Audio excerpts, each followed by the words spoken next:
Dear students, इस video में हम क्वेश्चन 10 के बाद हम क्वेश्चन 11 का अध्ययन करेंगे। तो आइए देखें। सिद्ध कीजिए कि किसी समतल में स्थित बिंदुओं के समुच्चय में आर संबंध छोटे ब्रैकेट में P, Q सच दैट इस प्रकार है कि बिंदु P की मूल बिंदु से दूरी बिंदु Q की मूल बिंदु से दूरी के समान है। द्वारा प्रदत्त संबंध R एक तुल्यता संबंध है। पुनः सिद्ध कीजिए कि बिंदु P ≠ 0,0 से संबंधित सभी बिंदुओं का समुच्चय P से होकर जाने वाले एक ऐसे वृत्त को निरूपित करता है जिसका केंद्र मूल बिंदु पर है। देखिए, हमने देखा इसमें दो पार्ट में सवाल है। तो आइए हम सबसे पहले संबंध R को एक तुल्यता संबंध दर्शाया जाए। संबंध R को तुल्यता संबंध दर्शाने के लिए हमें R को स्वतुल्य, सममित तथा संक्रामक सिद्ध करना होगा। जब R स्वतुल्य, सममित और संक्रामक हो जाएगा तब हम कहेंगे R एक तुल्यता संबंध है। तो आइए देखिए, सिद्ध करेंगे। दिया है कि संबंध R P, Q इस प्रकार है कि बिंदु P की मूल बिंदु से दूरी बिंदु Q की मूल बिंदु से दूरी के समान है। तो देखिए, हमें R को सबसे पहले स्वतुल्य करना है। तो स्वतुल्य के लिए हम जानते हैं कि स्वयं का स्वयं तुलना कराते हैं। जैसे देखिए, चूंकि P, एलिमेंट है R का, क्योंकि बिंदु P की मूल बिंदु से दूरी या मूल बिंदु से P की दूरी के बराबर ही होगी। अर्थात किसी भी बिंदु की मूल बिंदु से दूरी, मूल बिंदु से उस बिंदु की दूरी दोनों आपस में बराबर ही होगी। अर्थात R इसमें संबंध स्वतुल्य है। सममित के लिए हम जानते हैं इसमें ऐसे माना P, Q एलिमेंट है R का। इससे ये होगा कि बिंदु P की मूल बिंदु से दूरी बिंदु Q की मूल बिंदु से दूरी के बराबर है, या ऐसे कहें कि OP बराबर OQ।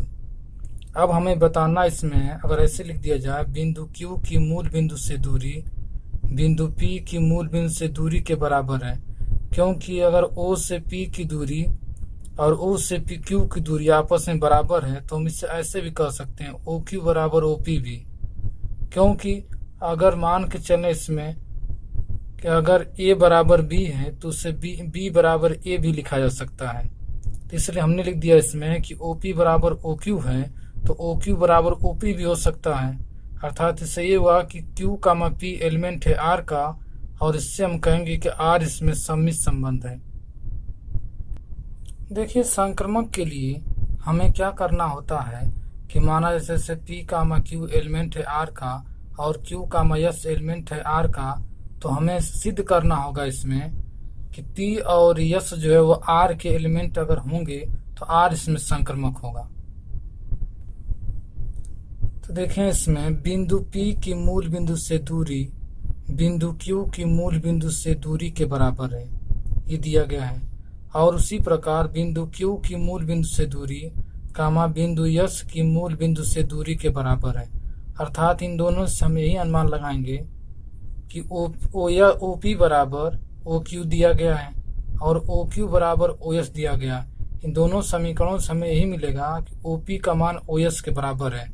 अर्थात मूल बिंदु से P की दूरी और मूल बिंदु से S की दूरी दोनों आपस में बराबर हैं। जैसे देखें, बिंदु P की मूल बिंदु से दूरी बिंदु S की मूल बिंदु से दूरी के बराबर है। तो इससे यही मिला इसमें कि P, S एलिमेंट है R का और R इसमें संक्रामक संबंध है, क्योंकि हम जानते हैं इसमें अगर A, B एलिमेंट है R का और B, C एलिमेंट है R का, और इससे प्राप्त हो जाए कि A, C एलिमेंट R का तो हम कहेंगे इसमें कि आर संक्रमक संबंध होता है। अब इसके सेकेंड पार्ट का अध्ययन करेंगे हम।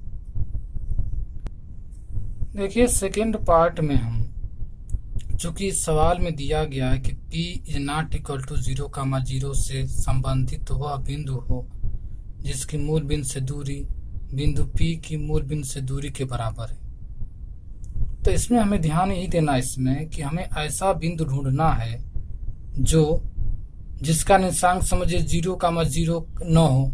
अर्थात तो देखिए, अर्थात हमने माना इसमें कि मान लीजिए अगर मूल बिंदु O है जिसका निर्देशांक 0,0 है, तब हम कह सकते हैं मान लीजिए मूल बिंदु से P की अगर दूरी मान लीजिए अगर R हो इसमें और एक बिंदु इसमें R दिया गया है और एक बिंदु इसमें Q दिया गया है, यानी जितनी दूरी P की है उतनी दूरी R की भी है और उतनी ही दूरी आपकी Q की भी है। अर्थात सबकी दूरी R होगी और R इसमें अचर है इसमें। तो हमने क्या जानना इसमें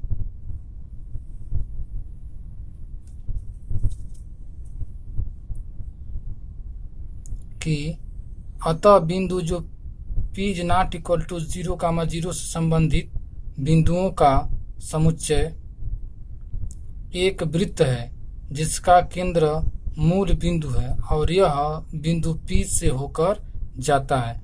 क्योंकि अगर हम यहाँ पर और कोई बिंदु अगर यहाँ पर T ले लिया जाए और S ले लिया जाए, तो इनको अगर हम ऐसे आगे बढ़ाएंगे ग्राफ को, तो हम देखेंगे इसमें एक वृत्त प्राप्त होगा इसमें, जिसका केंद्र जो होगा वो मूल बिंदु पर होगा और जो P से संबंधित जो बिंदु होगा यानी R होगा, Q होगा, मान लीजिए S होगा चाहे T होगा, इनसे एक वृत्त का निर्माण होता है इसमें।